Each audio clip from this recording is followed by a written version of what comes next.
So we are now jumping into leading with agility. We're going to cover some interesting stuff here. A lot of leadership theory, business agility. So stick with me. If you have any questions or comments, let me know.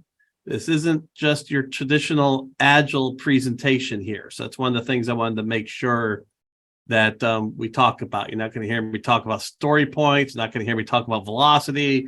You're not going to hear me talk much about iterative work structures and detail, but we are talking about Agile. So let's jump into this. Hooray, good for you. I love that. So when you're leading with agility, folks miss out on one big thing, themselves. When you look at the certification that ICAgile is bringing out, leading with agility, which is I tie in some of the learning objectives into this presentation. It talks about self-leadership. I talk a lot in other presentations about leadership changing from a noun to a verb. And in order for that to happen, we have to have a belief in that. We have to believe and have to support the values of what it means to lead first and foremost with yourself, and then carry that through to the teams, the department, and the organization that you work within. And I take it a lot back to cognitive behavioral therapy when you hear me speak, but CBT really digs into this idea of beliefs and values of being a cornerstone of who you are that help drive what you do. And what you do are your thoughts, your feelings, and then those thoughts and feelings activate your behaviors and actions. So as you listen to this presentation, you got to start processing whether you believe that this way of working is possible, that it can be done, and it's something that you can do. And as you build that belief in, your actions and behaviors will begin to drive forward because you're going to be thinking about it more. And part of Agile is, we talk about this thing, continuous learning, but that's what it's about. You're constantly evolving and adjusting, but not at that belief level. It's at the thoughts and the feelings and the behaviors and actions. So think about that as it relates to you. Where are your beliefs at with regard to leadership structures right now? How does that affect your thoughts and feelings? And then ultimately, can you adjust your behaviors and actions to match this going based on your beliefs?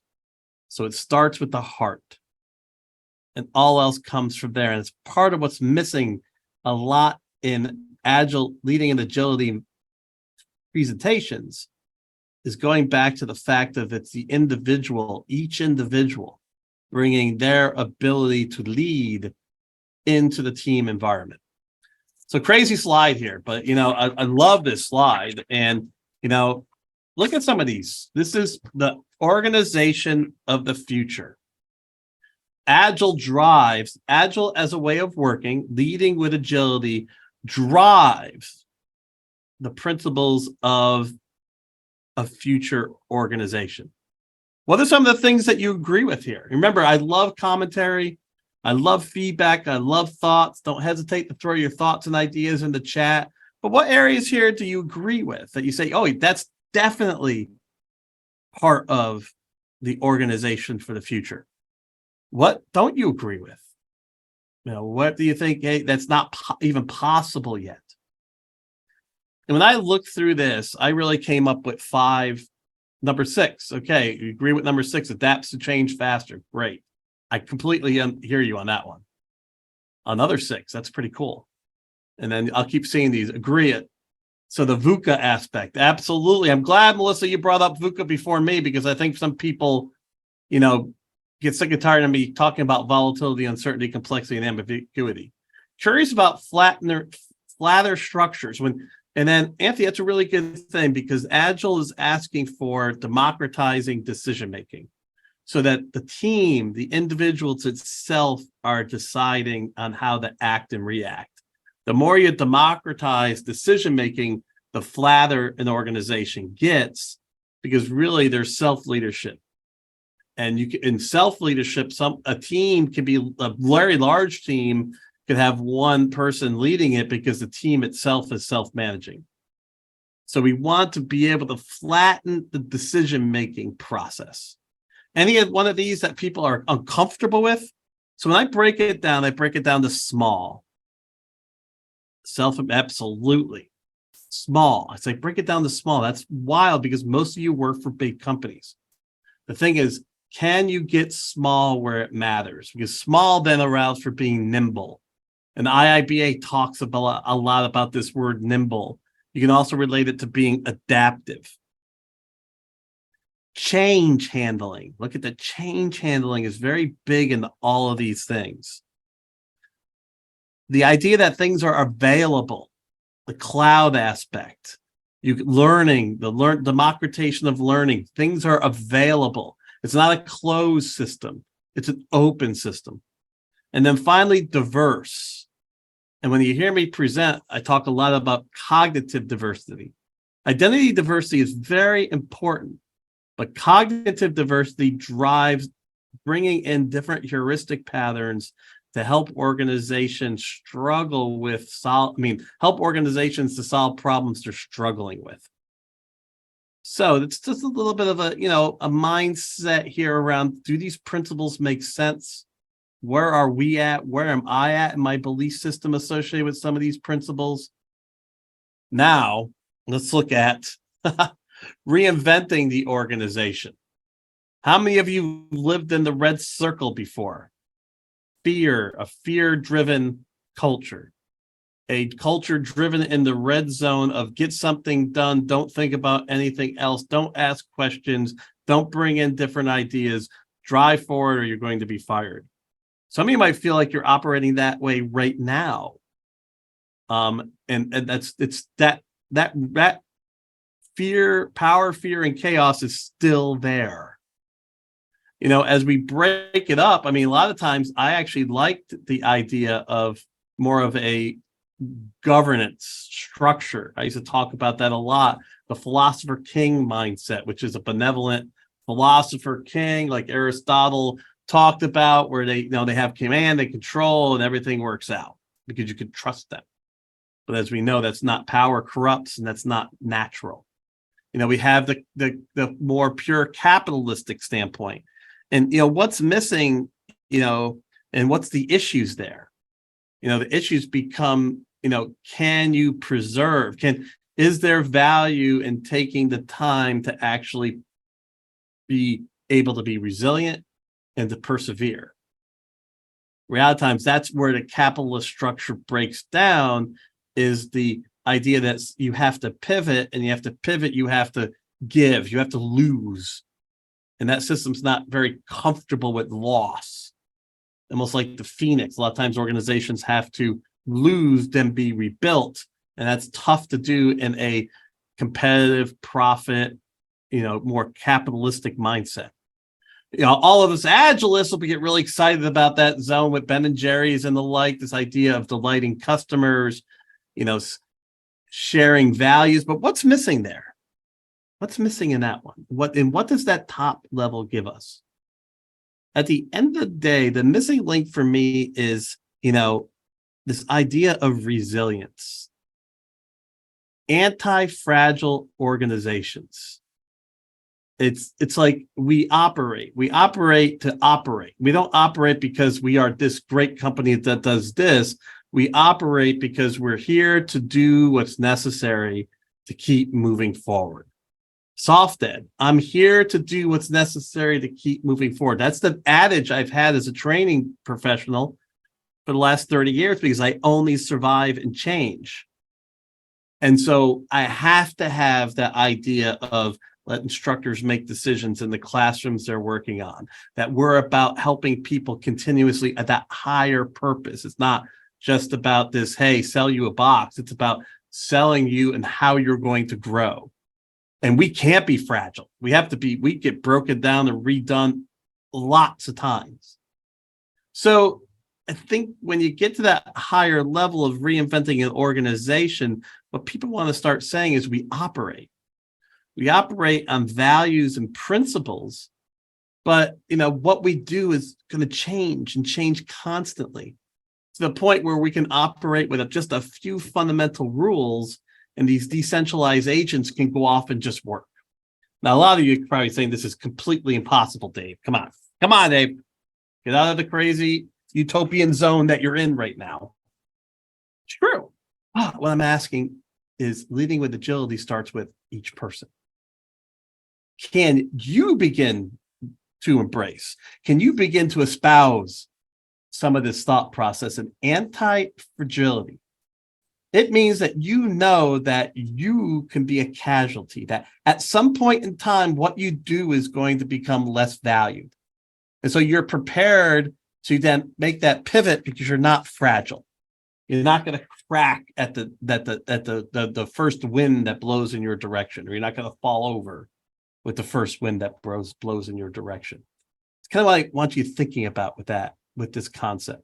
Again, thoughts, comments, additional shares, please don't hesitate. So when you're thinking about leading with agility, you have to drive with the first and foremost this concept of business agility. And so I see business agility as a way of working for the operation of a company in totality, like the whole culture, the whole mindset, as it relates to whether you're marketing, whether you're in sales, whether you're in finance, whether you're in IT. You bring in the business agility mindset as a framework, as a way of operating. And the Business Agility Institute is one that you don't get many people talking about. But when you're talking about leading with agility, you have to look and dig into what the Business Agility Institute is talking about. It's not just a fly-by-night organization. It's been around now for 15 plus years. And you can start seeing the 5 high level, primary domains and all of your emergent capabilities. When I look at some of these emergent capabilities, this idea of psychological safety pops up in engaged cultures. You're going to always see that pop up as it relates to leading with agility. You could do a whole session on that. If you haven't even gotten into that topic of psychological safety, if you're interested in leading with agility, it's an area you have to figure out. Because ultimately it goes back to my whole premises presentation. Leading with agility starts with you. Psychological safety starts with you, not with the organization. So when you look at, we'll dig into these other circles here in the next slide, but you can kind of get a snapshot of these 18 different capabilities. Maybe we'll talking to them about behaviors. So let's look at this in more detail. And I think my more detailed slide was checked out. So let me dig into it a bit more here. So people first leadership. You're going to hear about servant leadership and host leadership when I go forward. So really looking in reverse. It's not about me telling you what to do. It's about me supporting you so you can get things done. Flattening allows people to run. We want to flatten organizations so people can run faster, so they can make decisions. Like I work for a New Zealand-based company. I'm minus 16 hours away from them. I have to run. I can't wait. If they don't operate people first, there's no way this operation works, because it's never going to adjust. The customer centricity. Do we understand and teach people exactly what a customer is, what a customer versus a stakeholder is? What does that mean? And then being able to dig into that aspect to support your customers, whether they're internal or they're external. As I used to say in this business, we have a lot of contract trainers. So they are my customers. They're not just part of the business. They are the customers of SoftEd. I have to treat them as customers, with giving them senses of purpose, respect, fiercely championing them as thought leaders, to make sure to embrace them in order so they then can touch the external customers. Engage cultures. So going back to that idea of safety and learning. Safety and learning. The value-based deliveries, I could talk all day long about that. But I would tell you that people don't understand value. So if you're going to dig into that area of value, they can engage cultures. It's about psychological safety. Responsible customer centricity is about knowing what the customer versus the stakeholder. Leadership first is, okay, can I understand servant and host leadership? And finally, those flexible operations, even though I said I wasn't going to talk about it, this is where your iterative work happens. This is where you look for a balance between right and moving forward, good and moving forward, done and moving forward, and being able to seamlessly pivot between each of your iterations. So this is the circle. This is the circle of business agility. Now you're going to also start hearing some other topics in and around the idea of agile leadership. And these are structures. You got the no projects versus project structures. I don't know how many of you have run into that. And you can start seeing the idea of output. Everything that ties back to a value stream. Now you want to create more stable teams with more control of what they're doing and how they're doing it. And then ultimately business outcome ownership. I own what this outcome is. So you have the no project versus project world as a change in the way we look at the world, especially in the SDLC environments, where everything we have is a project with a life cycle. We got to look at how that outcome is affected during the life that it has. We want data. We want to know how to pivot as it relates to the end user. Look at your hierarchy. So the structure of hierarchy is basically intermingling your influencers, your board of directors, your people in a position of power within each of the teams.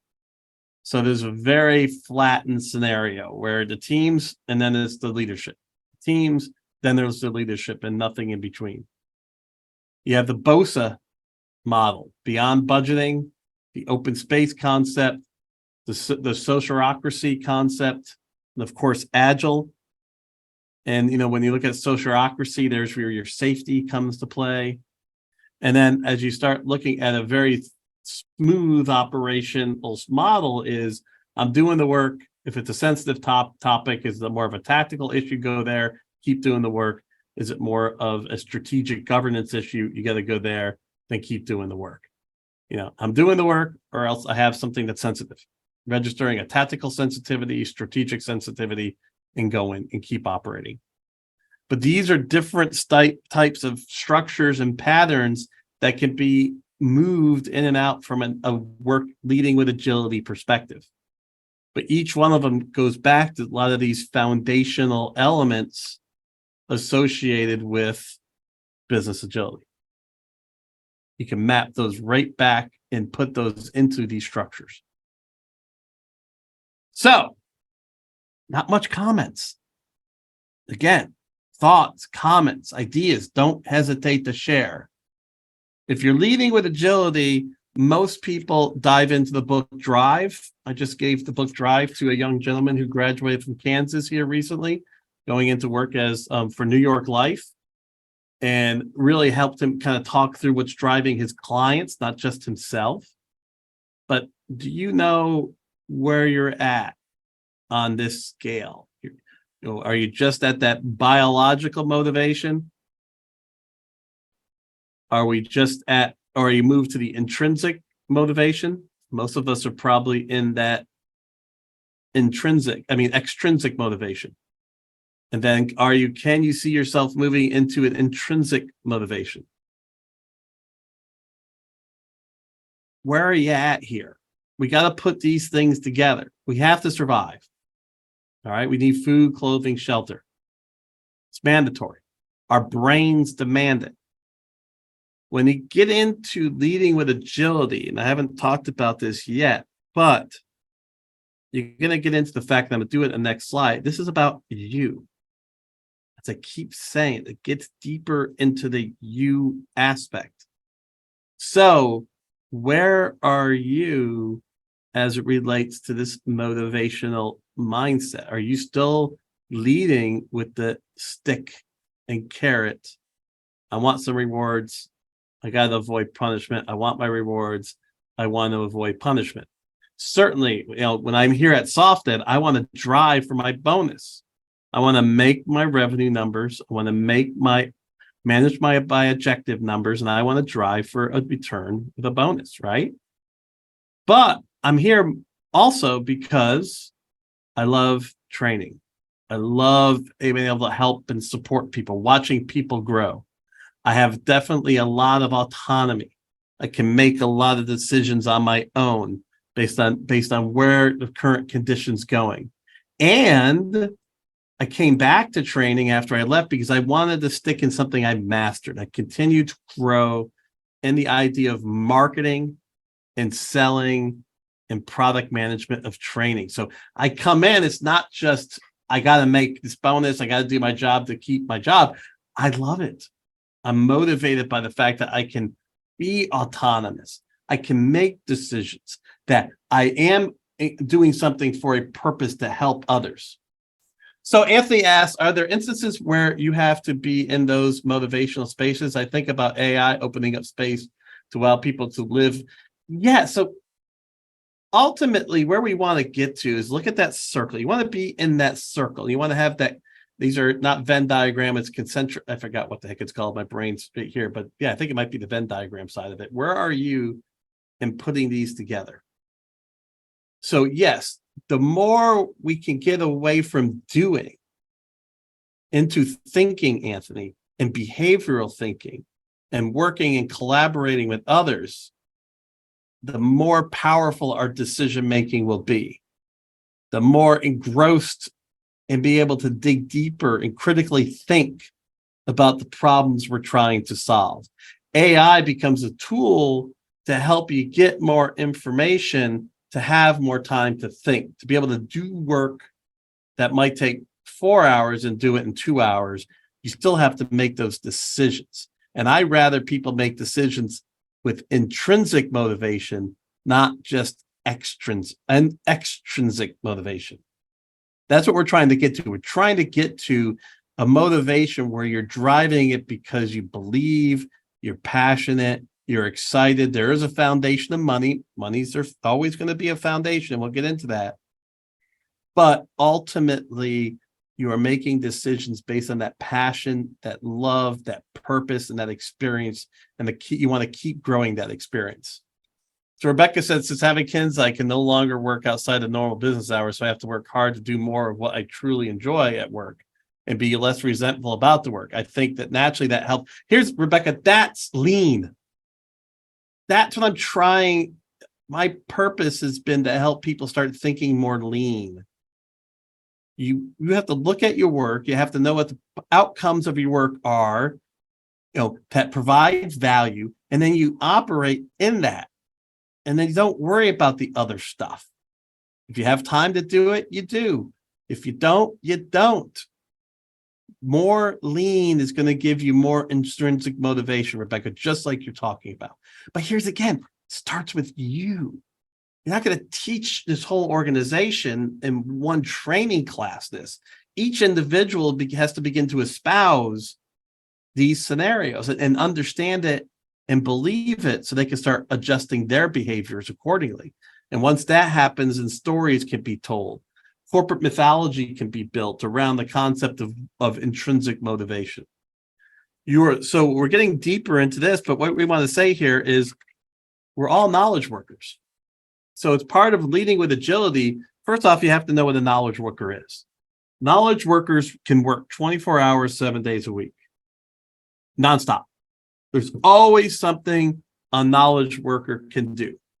Knowledge workers are the basis for the creativity and problem solving that drives productivity and drives revenue and profit for organizations these days.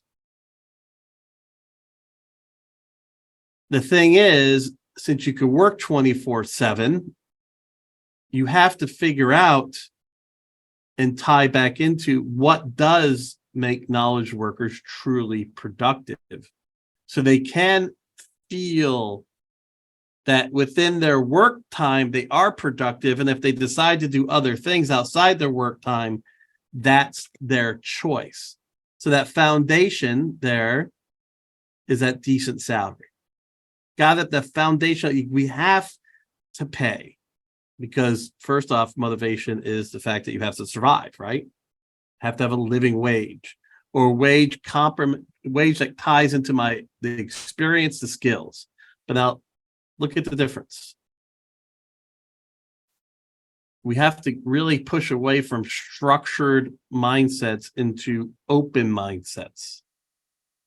It's funny because our educational system does not drive this. Our educational system teaches knowledge workers to get more and more myopic in their learning, tighter and tighter and tighter. What we're looking at for knowledge workers to become more and more open so that they can engage and work with others. It's not that the knowledge piece of what you do isn't important. The thing you got to look at the other thing you got to think about here when you're leading with agility is, so it's how you're getting things done that's more important, and how you can do that in a lean way to allow for more thinking about what you're going to get done next. You see, we talk about getting away from the coercive, the fear structures, trying to move into the anti-fragile organizations where I'm operating, adjusting, pivoting, know my expertise is going to erode, bring up and build up and be able to, through continuous learning, build a new expertise and not feel like that I'm not going to be valued because that expertise has eroded. It's a big issue. And you're going to see this more and more in companies that aren't led in the agile way, with a lot of folks with the expert power base bullying, getting frustrated, causing challenges within the organization because their power base erodes so rapidly and they have no way they feel too stuck in a box to try to change to a new power base, or try to change to a new expertise, which potentially could give them a new power base. The problem is that power base erodes.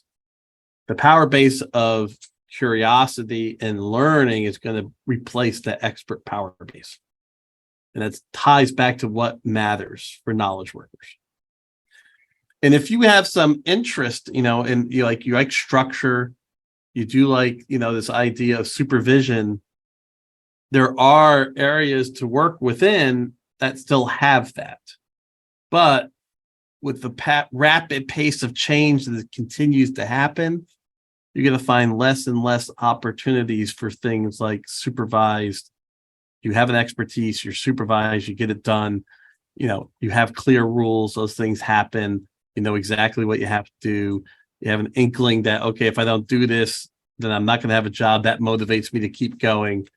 Those opportunities become less and less because they're going to get disrupted more and more.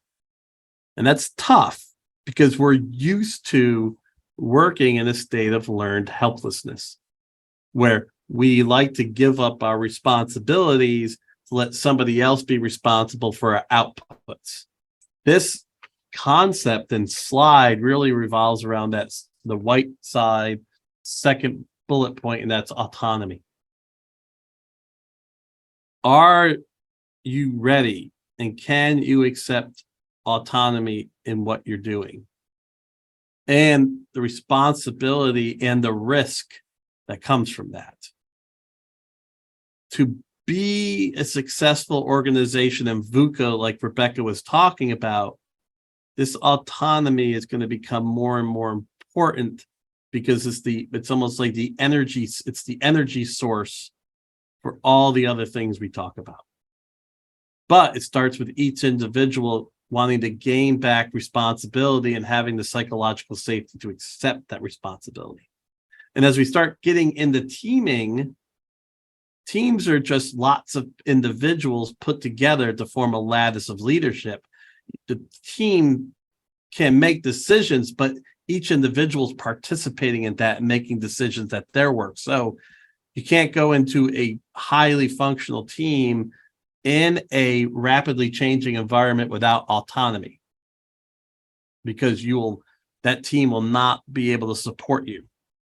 So Anthony Cox, could you consider this as do the things on the left at the start in a way that sets up all the things in the right, except the fear part, or can you start on the right all the time? My thought is you start in the middle. As you start looking at knowledge workers, Pay is important. So you want to pay the right wage. From there, you immediately want to move towards the right. And we want to look at hiring people who show you the behavioral patterns to move to the right fluidly.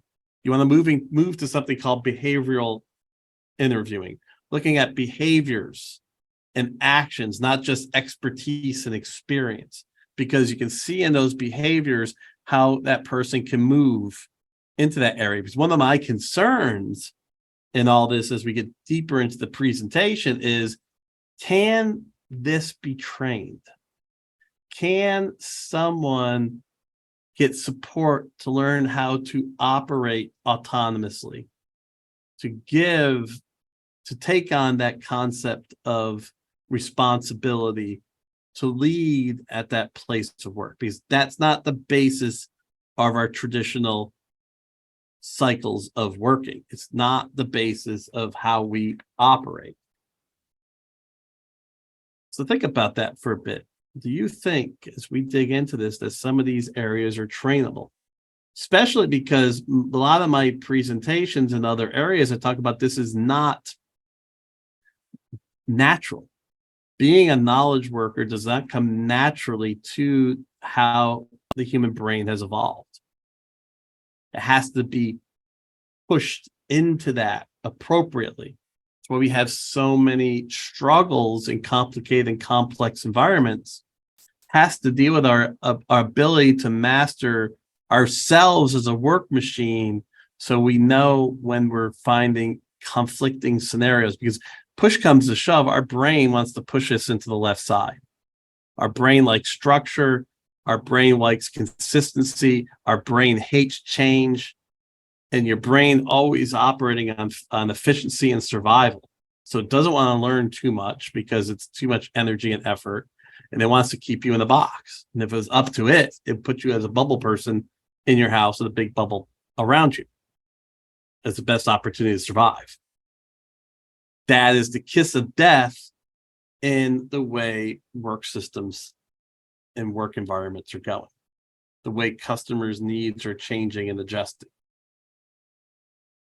So going back to the you in all this, ultimately, we have to really dig into this mindset piece, because beliefs and values are the cornerstone of making these things happen. So when you wake up in the morning, where are you at?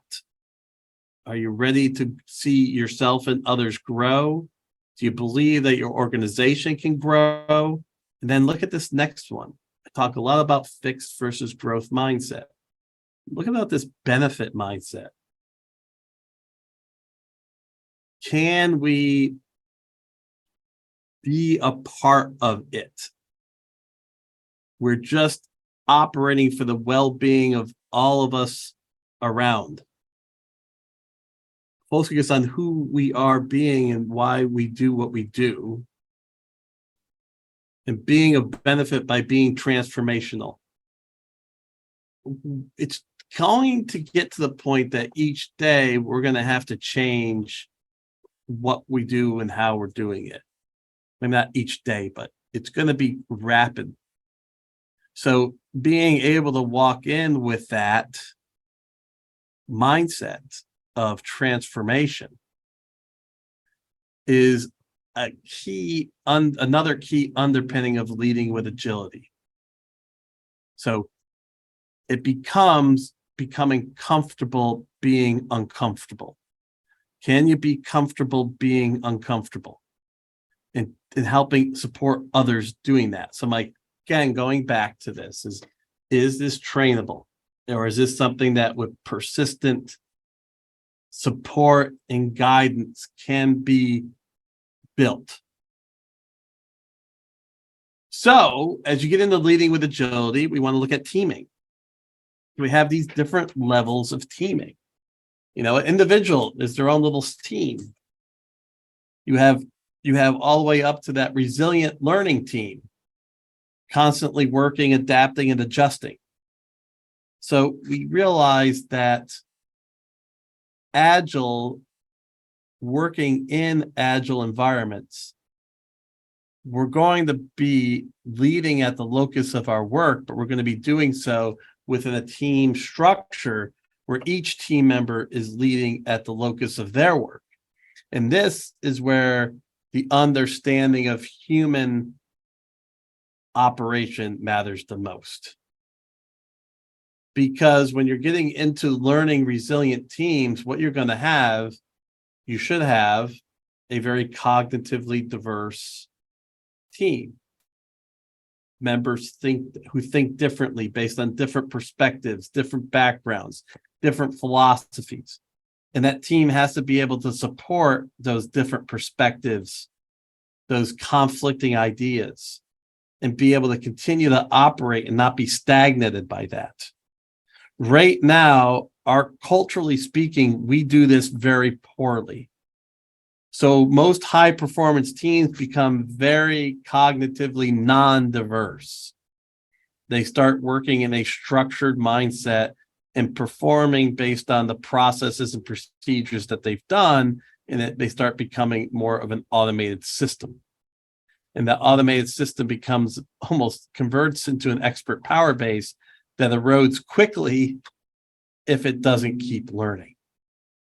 So think about that. Where we're getting at is that step. We love high performance teams because they allow for productivity and they allow for efficiency, absolutely, but they aren't necessarily resilient. They aren't necessarily anti-fragile. That's taking that next step means, can that team fight amongst each other, debate amongst each other, adjust and pivot, and not get the friction of angst and conflict and frustration? Because when you're all listening to this presentation, you are feeling that. You know about the angst, the frustration, the aggravation that happens because, there's conflict mostly centered around different personalities in the operating function. And instead of being able to try to find a way to embrace that, you are led in a way to just try to put that in a box and keep moving forward.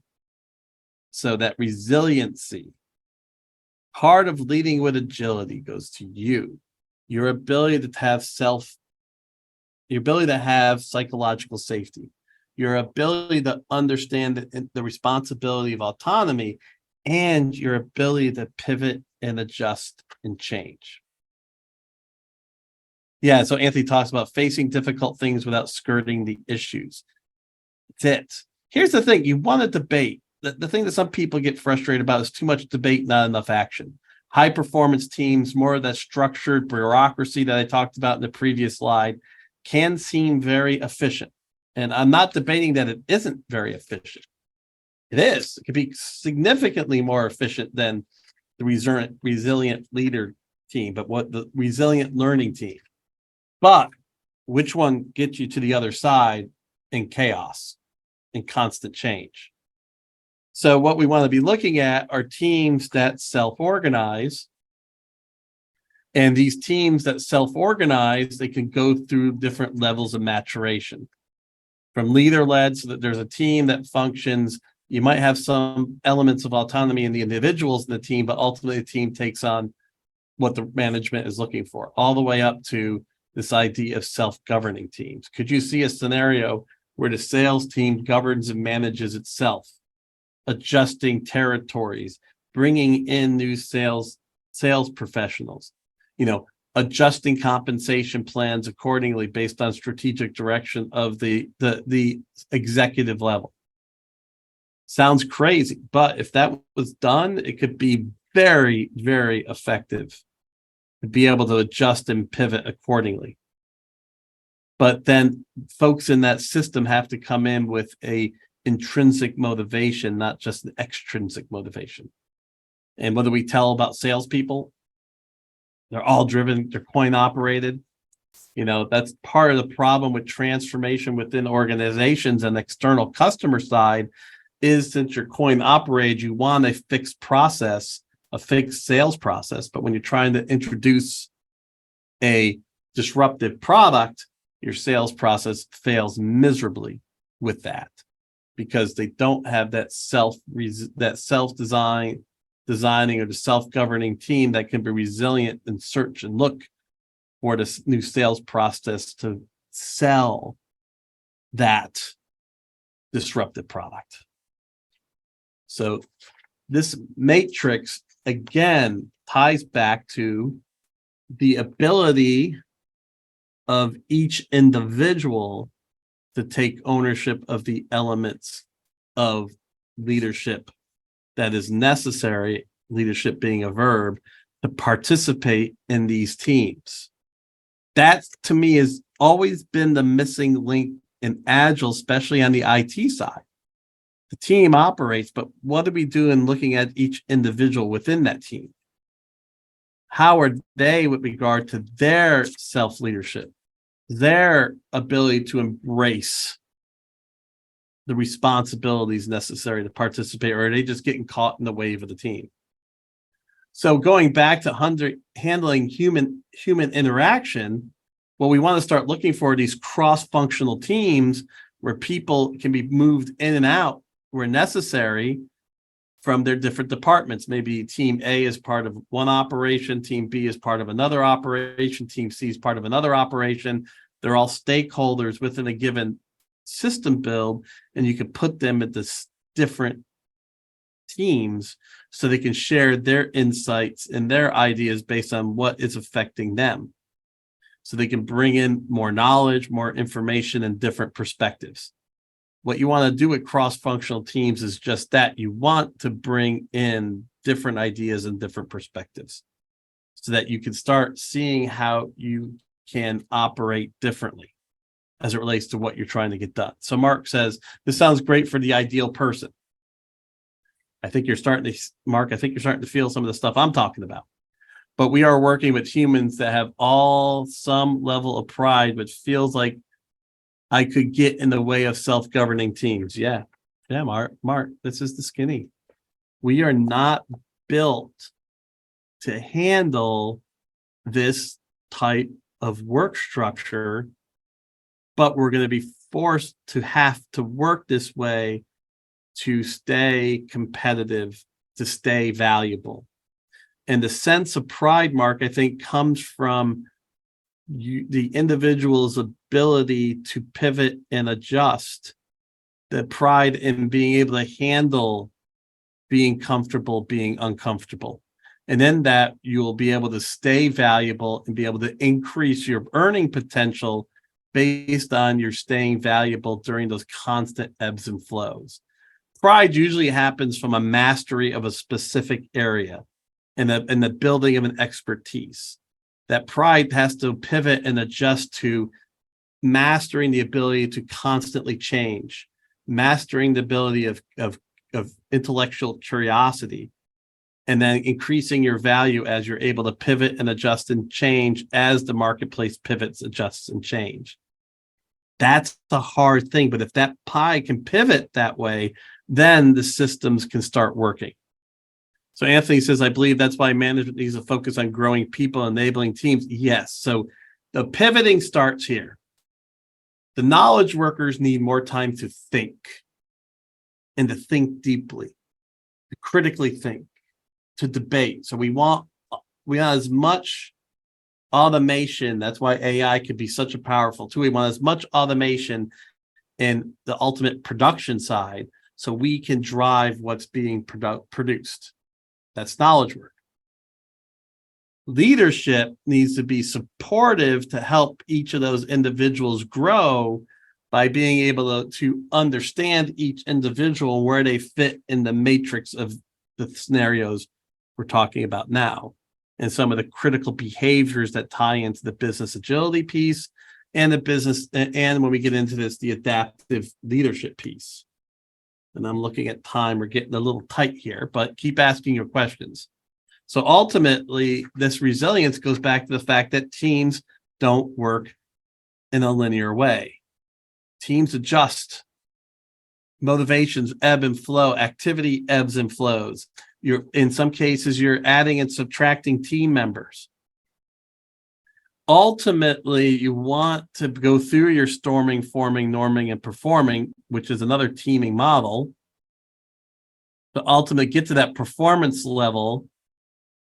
But that performance level, again, will constantly be adjusted. It constantly has to be rethought about, because that performance level is based on the status quo. You've gotten to the point where you have a status quo. It's in that status quo that you become less resilient. So how do you do that? How do you take it to that next pop? And how does that team perform and operate given the fact they got to get ready for that next pop?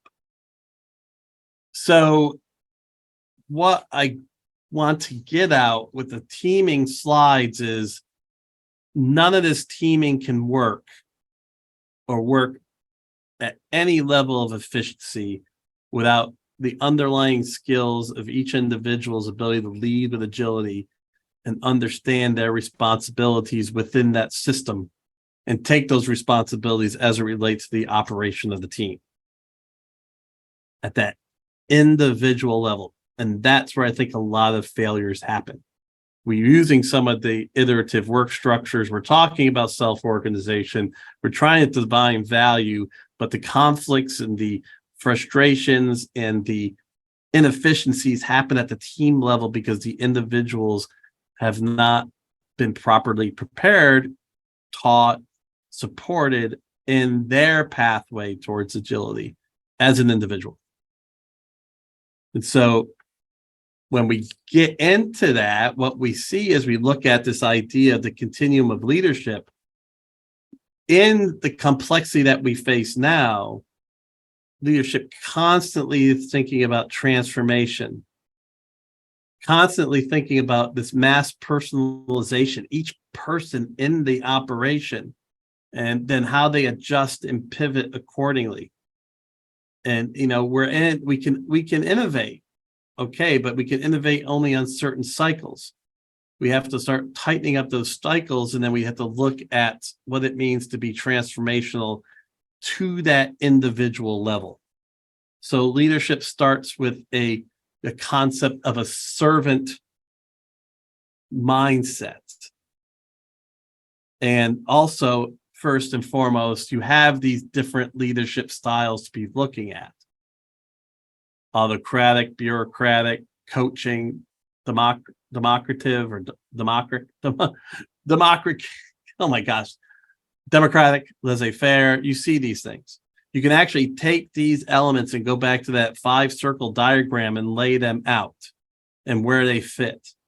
What we're going to focus on is the servant and the host leadership style. So when you're leading with agility, where are you at the servant as a leader, and where you're at with the host? Servant first, people first. Servant first, leader first. There's the different poles. And like we talked about with human nature, in between those is an infinite variety of things that can happen. This is not happening instantaneously, servant leadership. But when you're trying to get there, what you're trying to get is the idea that we want to support and help. Support and help. Support and help. To serve the customers, to serve the system first and foremost. And that is extremely hard because we don't see that in our ways that we've been taught leading to a productive outcome for ourselves. We feel in the servant leadership mindset that we're going to be left behind, that someone's going to take credit for what we do, that we're not going to be able to put ourselves in the right position.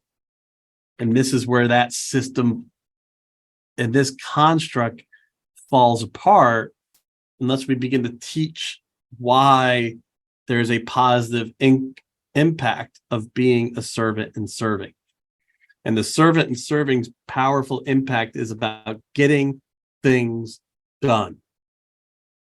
The more you can get things done, the more effectively you get those things done to have outcomes that provide value, is when you'll start seeing more and more people embrace the servant side of leadership and agility. And so you have these traits. Again, a lot of these traits are hard to train. It almost comes with constant repetitive experience. So like we say, this transformation is a transformation of the mindset. As you transfer the mindset, then these traits become more valuable than the traits that we have seen in other leadership systems. This is the problem. It's almost as I talk to some people about this concept of the age of Aquarius, that in order to do these agile things and leading in this agile way, we have to have some type of mental transformation. You probably think I'm crazy, but when you look at it, there's something to be said there, and that's where Mark talks about. There has to be a mental transformation tied to pride. Where do you put yourself? Where do you get your sense of pride and accomplishment now in this structure versus what we were taught to get our sense of pride and accomplishment from? Now, I like host-centered leadership more because there is responsibility at the host level. Leaders have responsibility. They keep the flow. A host keeps the flow of everything going, brings in the right people, creates the right space, knows when to pull people together, knows when to pull people apart, to initiate those conversations. So we should more be looking to be hosts in our leadership styles, to collaborate, to bring the right people in a given situation, to support people given their current situation, to be mindful of what's going on around us. And it all wraps up into me a box of adaptive leadership. Leading with agility ties into becoming adaptive in your leadership styles. Now, there's a book called The Practice of Adaptive Leadership. Heifetz and Linsky wrote this book. And what adaptive leaders espouse is the status quo is the invisible killer. I know the essential versus the expendable. And I'm going to teach people how to be lean so that they can look to constantly pivot and adjust. Being lean to pivot and adjust, tie back to maximizing valuable output. This starts with us, how we look at ourselves there. Like in my day, how am I an adaptive leader in my day? How do I reduce the burden work? How do I focus on the value work? Where do I get my learning? How do I process that learning? And we're not going to dig too deep now into these competencies, but as you look at leading with agility, understanding adaptive leadership, the skill sets that underlie adaptive leadership is one of the best places to start at the individual level. You can teach system thinking. You can teach people, the understanding of critical thinking. You can reflect and show courage. The very basis of the environment that we're in and this leading with agility comes with one concept. That concept is, are you comfortable with potentially being a casualty? And are you prepared to be that casualty? And if you're adjusting and pivoting, if you become that casualty, you can adjust and pivot. Adaptive leaders understand that that's what they drive. They're ultimately driving change at the point that they might not need to be of use in their current state, that they have to adjust and pivot as well as the system. And getting always the forefront of the idea of supporting and delighting your customers. And Denning wrote the book Radical Management many, many years ago. It's probably going on 20 years now. It's basically a foundational book for business agility. And adaptive leaders tie into that with this idea of my cycle ties into delighting my customers. And I can delight my customers, self-organized teams, those shorter iterative cycles, value, always learning, because radical transparency is teaching others and enjoying the opportunity to hear where I can do better. And then those deep relationships. And we're going to finish up here now. And I'm going to leave us here with this slide, the emotional intelligence slide. Take a look at this slide. You'll get all these slides in the slide deck itself. A fundamental element of leading with agility is your understanding of the 4 levels of emotional intelligence. And specifically, let's start with number 1. Do you understand yourself? Because buried premise of this presentation is leading with agility is about you and your ability to build the belief, to espouse the behaviors that have been talked about here, to begin to change your mental models to deal with that constant disruption. And inside of this presentation are those behaviors, the skill sets, the techniques that can all be blown up. Questions, comments, thoughts? Probably was a little slower than I should have been on some of the elements in this deck. Thoughts, comments, any additional questions? You, leading with agility, you, where are you at as you look at these slides? Where do you want to change? And you have atomic habits that you can look at. You have tiny habits you can look at to start the books that can help you with adjusting and changing some of your models. Where are you at in the growth versus the fixed mindset? Thank you so much for your time. You'll get the slides, you'll get the slide deck, you'll get the recording. If you need anything, you can contact me. Here's my my LinkedIn. You can find my LinkedIn, and I appreciate your time so much. Have a great rest of your day.